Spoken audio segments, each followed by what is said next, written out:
I'm here as ever with Laure Jackson, my friend from Jersey. Hello, Anne. Hello, every blessing, every hope, every peace, every healing on you, whoever is listening. It's lovely to be here. Thank you. Now, firstly, I know this is in the past, but congratulations, 30 years marriage, which Oh, is beautiful. Very recently for you. What's the sensory implications of celebrating 30 years of marriage? How do you sort of package that in a sensory health thing? oh, well, I tell you, this one was really different because my dear husband is suffering. So when you have pain in anybody's life in any way, shape, or form, which normally comes through the tactile system. But it can come through any of our senses because pain ultimately is too much of something in any of your senses, and the brain just interprets it then as pain. But for him, absolutely coming through the tactile system. So everything else, we had to have a really pared back wedding anniversary. I had been hoping maybe go on a cruise, go on a holiday, do something like that. But actually, under the circumstances, living with multiple sclerosis, a visual impairment, and now trigeminal neuralgia, all that stuff comes together. And it's just like, well, how can we celebrate this to really honor and be thankful of where we've got to? Because anybody who has been married for any period of time just knows just what it takes to stay committed and to be committed and to learn how to honor and to love and to respect within who we are as humans. Whether we've got sensory healthy issues or not. But that was definitely one where we had to pare everything back because all senses are much more heightened when there is pain in the system. And the smallest, you just don't want to inflict or not inflict even any more pain, but you just want to care. You really do want to care. So we had a lot of quiet and gentle and peaceful and not a lot of anything. But some lovely flowers to watch and to smell between us. But you see, peaceful is good. And we've said this many times now that we have these ideas of what we want to do, whether it's a Christmas do, an Easter do, a wedding or anniversary. And we want to have this, we want to do that. But actually, in order to honor the person sort of in the center of the celebratory bit, actually, we do need to be considerate. So, yes, sometimes let's make an effort. I remember chatting to an old couple who were in their 70s, 80s, and I said, you're such a good example of why I want to keep coming to church because I know you're struggling. I can see your walking stick and the struggles, but you turn up to church. What an amazing thing. And apparently, they told me later, they said, this is our last Sunday at church. We're sick of the pain, sick of coming. What can we possibly contribute? It just hurts.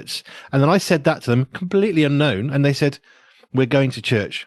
We're Right. going to keep going. And they battle through every Sunday. And it was hard. I mean, they've got literally old person struggles of joints that don't work. And they built up to the Sunday morning in order to get to church. And they sacrificed other things for the thing that was most important. That's a beautiful thing. That's a beautiful thing, and that's yeah, that's good to hear. That's really precious to hear, actually. It is. Right. We do have a question for you from Peter. Now, anybody who listens to my show normally knows that I have a few issues with the whole daylight savings thing. I think it's stupid. I think it's dangerous, and I think it should be criminalized. Just get rid of it. But anyway, I'm going to refer to somebody else's question who asked a question that I would like to ask. What are the sensory implications of the clocks suddenly going back or suddenly going forwards? That's Peter. Oh, well, that's a fascinating one. Never been asked that one before. The sensory implications of clocks going backwards and forwards. So if we take it back then, just get into my head as I process these questions and where I go to think about them. So go to the obvious first, which is sleep and body clock and natural rhythms that we have that are normally set off by sensory input. So it's like when you're sleep training a baby, one of the biggest things, one of the first things that most of the books will tell you is that it's like if you get them used to going down when it's dark, and therefore we have blackout curtains, then we are helping them to understand that nighttime is the time for sleep and daytime is the time for being awake. So right from birth, we are getting used to that natural rhythm of it dark, sleep, light, wake. And we do all that we can when we're young parents to do everything that we possibly can to get as much sleep into that night as possible and help train the child that that is the time for sleep and then there's a time for wake. So then all of a sudden, especially off, or many of us will go for the kind of like 7 o'clock in the morning, 7 at night. And we most of us will fit somewhere within that, typically. Obviously, we're talking typically. Then when all of a sudden you have an hour, your body has got used to this thing. Even the sunrise and the sunset, the transition is slow. So that it is only like 10, 15, those minutes of which the day lengthens and the day shortens. That's a gentle change, and we can do that. Our bodies just move into that, and that's not a problem. We can go to bed, find the time that we always have done, even though our visual environment is telling us something different. But clocks changing quickly, especially in a season where you get all of a sudden you've got a full hour length, more or less, of daylight. That is not helpful. It really isn't helpful. That's a long time. That's a big shift in a very short, well, in the hour. One day it's this, and then the next day it's that. That's not helpful. And for not even just for our sensory healthy people, just typical people, it takes children especially, it can take days to get used to what the new 7 o'clock in the evening is, what the new 8 o'clock in the evening is, what the new 9 o'clock is. Yeah, it's hard. It is tough, but it's mainly from a sensory perspective. I would say that it's mainly because of vision, mainly because of our visual input, not so much about anything else apart from possibly the interoceptors giving us that internal awareness of our body clocks and those kind of things as to when we might get hungry, when we might typically have our toileting patterns and things like that. So there's a little bit of interoception that might get affected, but the visual sense is not helpful in that context. We see it, I think, most visibly in a dog. If you've got a pet dog, they get fed at 6 o'clock every night. All of a sudden, they're getting at 5 p.m. They're probably okay with that. But if you then say, no, it's now 7 p.m., sorry, dog, they don't get that. There's no ability to read the time. They can't reason. They just know that now they're hungrier and where's my food? So we see it very clearly with a dog. And the difference with humans, of course, now to some extent we can reason, we can justify, we can look at the clock and think it's a different time now. And sometimes I actually do run 2 watches on my arm. I have done that in the past where I think, I don't know what time it's supposed to be. And I'm really confused by, was it 4 or 5 or 6? Where are we? I don't know. I had an email just recently from a guy, we chat every week from California, and they are 8 hours different. Well, their clock went back before ours did. It So did. our normal time changed. And then I got an email saying, what time is it right now, Andy? Because I don't know what time I'm supposed to meet you anymore. No, it's in good humor. We have similar feelings about this, Mhm. but it's one of those things we can see it in a dog. We can see how they don't get it. We can get confused and think, well, I'm hungry. When it goes the other way and we get an extra hour in bed, oh, great, I can just lie in a little bit. But when it goes forwards, now we're losing sleep. It isn't just the clock change, and everything gets heightened and exhausted. I know Mhm. for me, I'm 3 or 4 months before I actually settle down and I'm okay with it. It really does screw my brain. There you go. And that's quite something to take that period of time. So we know there is that transition time. And that's a perfect example of thinking that actually, for me, most of my people, it's more of days, but for others, that transition can be a long time. It really can. Do you know, I never knew that about the dogs as well. I never thought about the pets because we don't have a pet. Well, we did have a pet tortoise, but it doesn't quite count. But yeah, I can totally get that and understand that. So again, that transition, you would be much better. Maybe that's what, pet owners do. They just slowly move over a period of week or two or three, the time of which, the animals get fed because they do not understand and they will not understand, and you can't communicate in that way, obviously. If I was a pet expert, I'm sure they've got their own techniques, but it's exactly the same thing of what we would need to do to treat children or anybody who has those difficulties with transitions, which a lot of our sensory processing issues feed into. We have, as a family, said several times, can we find a way of not changing the clocks? Can we Mm, find, I do a 3 to 6? Can we just not suddenly do, right, I'll do 4 to 7? Because I don't really care what time it is, as long as you need to say the right time, which is yeah. confusing in its own way. But actually, then we won't be getting up earlier or later because this is one of those things where it does take me out. And one of my sons has a similar thing. This Right. isn't like, okay, we're good to go. This is many weeks of, yeah, but it isn't. And it wasn't. And Yeah. okay, what it is, but now, but it's like jet lag. It really feels. I've had jet lag once, and it feels almost like that. But I have it for a few months, not severe, but I don't adjust well to it. Yeah, I was going to say I wouldn't recommend. I think Britain is a great place for you. And as your friend, we're just like, yeah, I'll if you need anything anywhere else in the world, I'll go. I'm not great at jet lag either, but I do not want to put you through that. But yeah, my son, he's a drummer. He had a connection with a drummer, not in the UK time zone, and they missed their slot yesterday. So it's just like, oh no, and he was really looking forward to it. One of the high level drummers, and managed to connect, and so they're rescheduling, but still, it's time zones are something else. Yeah. Yeah, and I have various folk in the States, and it does because they have more than one time zone. And of course, you go to Russia, it's even worse. I mean, I don't even know how they can cope what time it is. I just Mm. it's madness. But we try and get through these things. But of course, if you've got a dog, then it's very very easy to see. Nope, don't care. They don't have a clock. They can't reason. They don't know what time it is. They just know they're hungry, and it's been 24 hours, 25 hours. Where's my food? Mm. Whereas we can think, well, yeah, okay, well, we'll change it slowly. But of course, if you don't have that ability to really understand, and we talk about this a lot, don't you? You always mention knowing the space that you're in, or being able to live within your sort of sphere, or your little world. When that gets completely thrown, everything gets thrown. So I'm thinking particularly for younger people, maybe Mm. sort of under eight, where perhaps telling the time isn't their strength yet, or Mhm. perhaps understanding time lengths. I know as we get older, we get much better at being able to guess a minute without a clock. So when Mm. you're younger, that's more difficult. But how do parents help? I don't want to use the example of a dog not knowing, but it is very clear cut because they don't have that ability to understand time. But if you've got a smaller child, as Mm. there's no difference, they're not dogs, but they don't have the ability to understand time. They don't understand time length. So how can a parent help prepare somebody? Okay, you're about to lose an hour's sleep. Go. How do you do that to a child who doesn't get it at all? Yeah, yeah.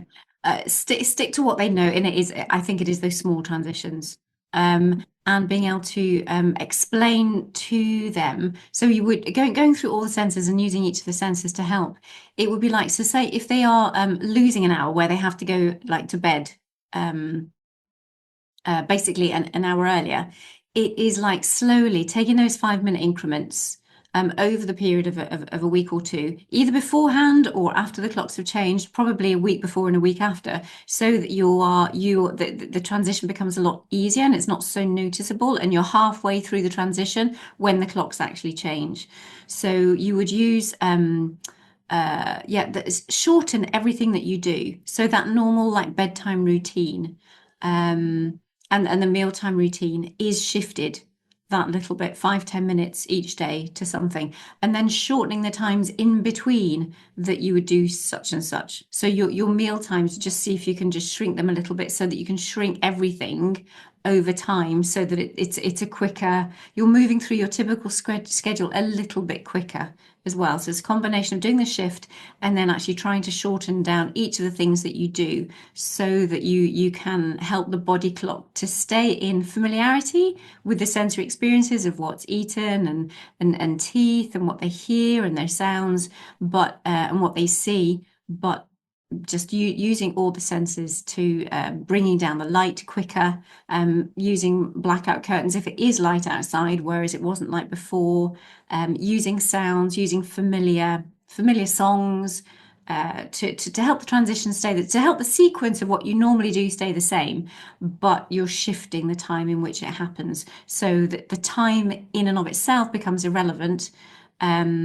You have just thought to change it when it is happening. As you, the adult, when you do these things are changing, but you try and keep the actual routine as structured and as familiar to the child as possible. Going away from daylight savings time and all the rest of it, I'm thinking about like people who work shifts. I think I mentioned this last time. I was chatting to Richard, and he said if he had his way and he was prime minister and all the rest of it, he would actually ban overnight working because the amount of strain physically on the body. And like he said, we are not designed as human beings to operate in the dark and at night. Our eyes can't see. Our bodies just want to be asleep. Having been a trucker, getting up at 3 or 4 o'clock in the morning, it physically hurts to do that because your body is in the most dark part of the night, and you go back in time, of course, and people what rose with the light went to bed with the darkness. which created a beautiful rhythm. But of course, we do live in a society where nighttime working is now normal. I've done 12-hour shifts overnight driving trucks. It's quite hard, and I've seen physical changes to guys who've done that, particularly men who've been driving trucks when I started, who've been driving for 30, 40 years at night time, and their eyes are actually sunken. You can see physical differences from what they've done.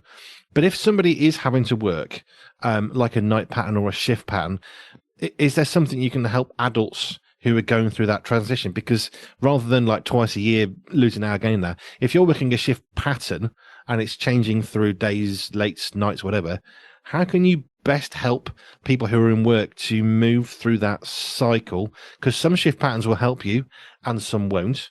So Mm. how can you then best still be at your best in terms of sensory health? Yeah, I would try and it's very tricky. I mean, it's hard because we're fighting nature. So, but where we can bring in those daylight bulbs, um, uh, it'll be interesting to speak to somebody who has actually been in there. This isn't. I mean, I'm just talking as a therapist with what's coming to me, but with no actual experience of doing this. So do take this with a pinch of salt. But it'd be really fascinating if anybody's listening who does have this experience, because I'd be really keen to hear what they say. According to me thinking, it'd be great to have the likes of daylight bulbs trying to keep trying to help the brain to recognize what's going on. And when you want to be awake, that you have all of the things that are there. So you'd have the sounds of bird sounds, you'd put those on. You would have daylight bulbs so that you can help your brain think, right, this is the time that I need to be awake. Um, and you might have the smells of somebody, mowing the grass if you can, light something, or just put something into the sensory experience of lights and sounds and smells, trying to keep a breakfast routine. So you eat the things that you would normally have for breakfast. Whatever time you get off shift, that is your however you structure your wake times. Hmm. Try and keep it as normal as you can so that your body and your brain is associating the sensory experiences that you give it with that sense of normality. And then conversely, even if you're during the day but you need to sleep, it is block out the sounds, block out the sights, make sure you're still, make it as dark as possible, trying to mimic, to try and help the brain register and recognize where it is and how it is, and finding that rhythm when their internal clock is telling them that it's different, but you're just using every single sense that you can to help them, make it a new day, when in reality, a new day is not happened. It's in the middle of the night, but it's a new day for them. It is very bizarre having a curry and a beer at 8 o'clock in the morning. Um, but if you've been up since 5 o'clock the previous day afternoon, it makes perfect sense. I remember I saw there was a police officer at the time, and he was obviously finishing his shift, and he was coming into the supermarket where I was, and he bought a ready meal curry and a little beer, and I thought, well, that's a bit weird for breakfast. And then it sort of dawned on me, and I thought, no, he's coming off a night shift, and he was coming off a week of night shifts, and he's like, yeah, end of my night shift, and that was his dinner, and then he was going to revert back to a different shift. I know that. I mean, I haven't done shift patterns. I have worked nights exclusively. I've got some knowledge of shift patterns. I mean, there was one that was generated by Walker's Crisps in Leicestershire in the UK, that because they do have to work morning, night, whatever, they generated one. They put some time into it. So it was mornings, then lates, and then nights, and then days off. So it was an 8-day pattern, I think it was. So yeah, 2 mornings, 2 lates, 2 nights, 4 days off. That was it. So your body's always moving you're going through the night. Whereas I know that for some people they do 7 nights, 7 early, 7 lates, and all they describe it as is it hurts physically to Right. do it, and then everything's frustrating and tiring, and you're not at your best. I really like that. That again, that's that slow transition, recognizing this is the world that we live in. We've got electricity, we've got stuff that happens like throughout the night now. But that's really honoring. I really like that. It's like you get the word out. Like if you have to create shifts, do it in a way that really helps humanity work and function as best we can. I like the fact that you said we're fighting nature, though. Well, I like the fact that we are, but I like that you've referenced that, because we are going against what we are designed and created to be able to function to do. It's amazing that we can. I mean, I work nights. There's a different let's just say there's a different climate and culture and community at night time, 2 till 6 in the morning. Everyone's a little bit different. Yeah, There's a lot more grace, I think, is how I would put it. There's a lot less grumpiness, is actually how I would verbalize it, yeah, because everybody's tired and everyone's just can't bother to be angry. So it's just you get through it. yeah. It's funny how, yeah, that everything is possible, but not everything is helpful. It's like Yeah. we are remarkable. We were remarkably adaptable creatures, beings. But actually, really, yeah, not everything is helpful. Everything's possible, not everything is beneficial, Mm. which comes from the writing of Paul in the scripture. Bit of a paraphrase of it, which I think is true. Yes, nighttime working is possible, but not necessarily a good thing.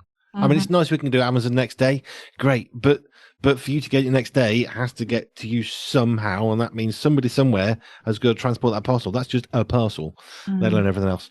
Have you got any success stories that any people have come towards the end of a therapy session recently? Oh, well, just got a new one in. And what's lovely, what feels successful is that it's all the light bulb moments that are going off. And it's just like, I never realized, oh, that makes so much sense. And especially with one of our particularly tactile, overreactive ones. So all of the clothes that are bothering, the picky eating, the not wanting to come for to be touched by others, getting really narky, talking about being irritable or angry with others. She's like, don't come near me. And yet when she chooses to, it's like the biggest and the deepest and the hardest hugs ever. And you think they were going to crush you to bits. And it's just like, yeah, that's, tactile overactivity. That is a classic. That's a classic what we see. And she's like, really? And then it's just like, and then, oh yeah. And then it's the fact that we can do something about it. And she's saying, you're saying that that's not just I just thought that's how she was. I'm saying, well, that is how she is because of her overactivity in her tactile system. And this is what we can do to help that, to minimize that, to calm it down a little bit so that her life can function a little bit more, or at least we'll have a go at it because we never know what's going on in the brain.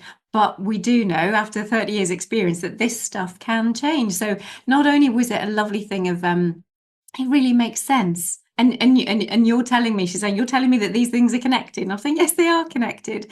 And then it's this, and then it was also, you can actually do something about it. That was another light bulb of thinking, oh, crumbs. Though this might look different, to us, and it might be easier for us as a family if we put these things in place. So yeah, we'll circle back maybe to that one or ones like her in time to come, but that's just a fresh one this week, and that's really nice for me. That's so I love bringing hope.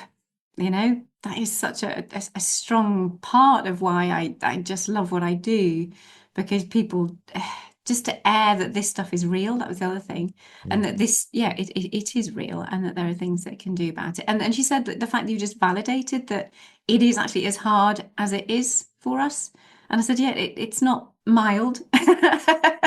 We were talking about the whole concept of things being mild, and I have to be very careful because I don't know where people are at. I don't want to offend people, but I do want to, because if somebody says, oh, it's quite severe, it's quite profound, the experiences that somebody's having, that can be hard for some people to hear. But we're just chatting about it, and this mum wasn't, offended at all. It was just, I'm so glad to hear that actually you see that it is actually as hard as it is when they're doing the best, and they're loving, and they're. But she said, I just feel it's just really validating, what we're dealing with. So that's nice. The caring profession. You see, helping people know that they're not on their own, which is such a part of life because the one thing that happens as soon as it goes wrong, we break a leg, we have an illness or whatever, we think, oh, it's just me. I just got to find a way on my own. And sometimes I've spoken to Dr. Richard Scott and it's like, I just wish people would speak to me because that thing, that bit, that's really easy to solve. Right. But of course, unless you know that, Yeah. then it's really hard. And that's why we have doctors and we have people like you who they can, folk can come to and say, but this is where I'm struggling. And you say, yes, I know you are. Let's try this. And those easy fixes, and there are some, they do exist, they are real.